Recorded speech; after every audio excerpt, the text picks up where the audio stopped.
Eduardo, gracias por la información.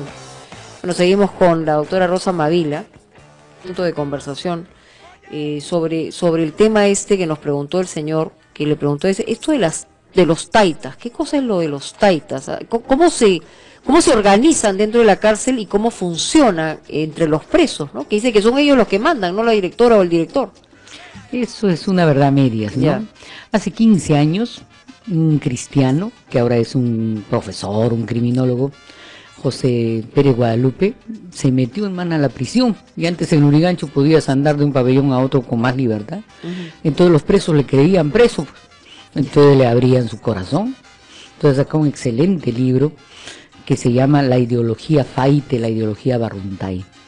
Y lo que nos dice es que hay una jerarquía, pues, o sea, el joven que entra recién es el turista, pues, el zanahoria, pues, el que no debe estar ahí, claro, ¿no? Para hablar en criollo, ¿no? Yeah. Hay un segundo nivel que ya es el faite, que es el delincuente habitual, ¿no? Es el que roba banco, roba carro, tiene arma, ¿no? Y que por supuesto desprecia pues a los raterillos, ¿no? Claro. Y es una persona que ya está vinculada generalmente a la delincuencia convencional, es decir, ya ha hecho carrera. ¿A la delincuencia organizada? Todavía. Okay. Ese ya vive de ser delincuente. Correcto. Entonces, cuando sale, su trabajo va a ser delincuente, claro. Entonces ellos dicen, yo voy a ir a laburar. O sea, así como nosotros, tú vienes a la radio, ellos van a laburar, pues van a robar, ¿no es cierto? Claro. Entonces es un segundo nivel, ¿no? Pero que requiere también una política, porque la condición etaria mayoritaria de presos en nuestro país es joven, es de 19 a 35 años.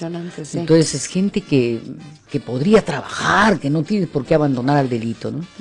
Y está pues el otro escenario, ¿no? Que lamentablemente en los últimos años se está volviendo mucho más violentista y deteriorando más, que es la famosa criminalidad organizada. Estamos hablando de los secuestradores, los extorsionadores, estamos hablando de gente como el Cholo Jacinto, claro, etcétera, ¿no? Entonces gente que ya la política no puede ser la misma, pues, no, porque es gente, para decirlo, que es la industria del delito, ya es gente es irrecuperable. No irrecuperable, pero es gente que requiere un tratamiento diferenciado. De repente alguno puede ser recuperado, pero la mayoría no. La mayoría ya está en otra lógica delincuencial, ¿no es cierto?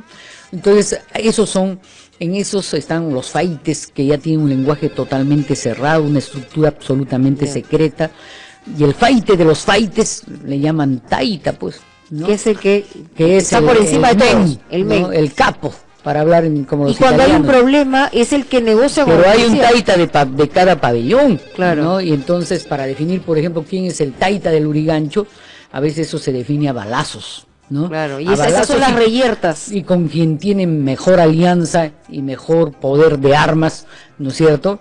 Y mejor vínculo con la autoridad penitenciaria, que en el caso del Lurigancho es la autoridad policial.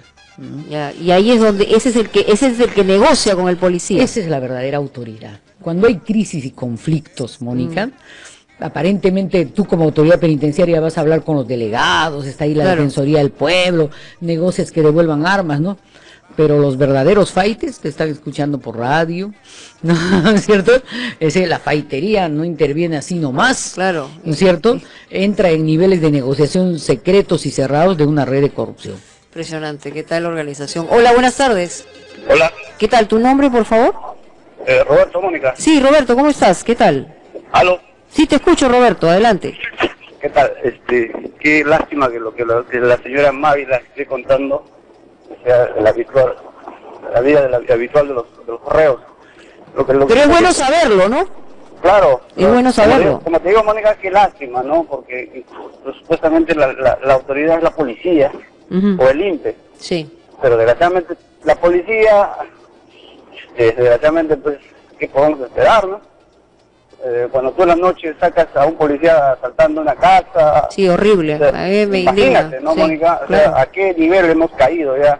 Sí. Como personas, al margen de que seas policía o no, o sea, y yo soy una persona que viene de mi tierra, yo soy provinciano, y he tenido personas que me han querido hacer fumar droga, que me han querido obligar a tomar tragos, entonces simplemente cada quien hace lo que más le conviene, ¿no? Y los resultados se ven después. Es una lástima, como te digo, porque algunos no son personas, son hermanos nuestros que en vez de pensar eso, deberían pensar en cómo hacer cada vez su día mejor para que sea algo bueno para la sociedad, ¿no?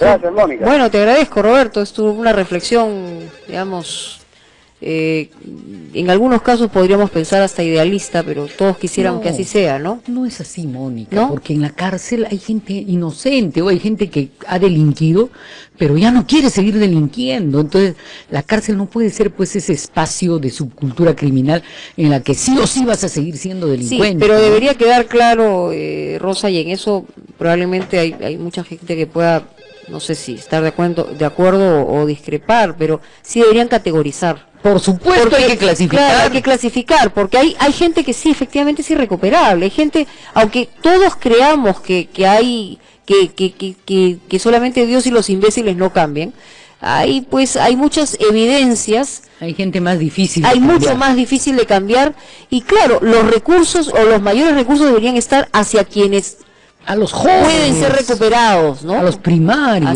Así es ¿no? verdad. Y ahí hay que ponerle a fondo.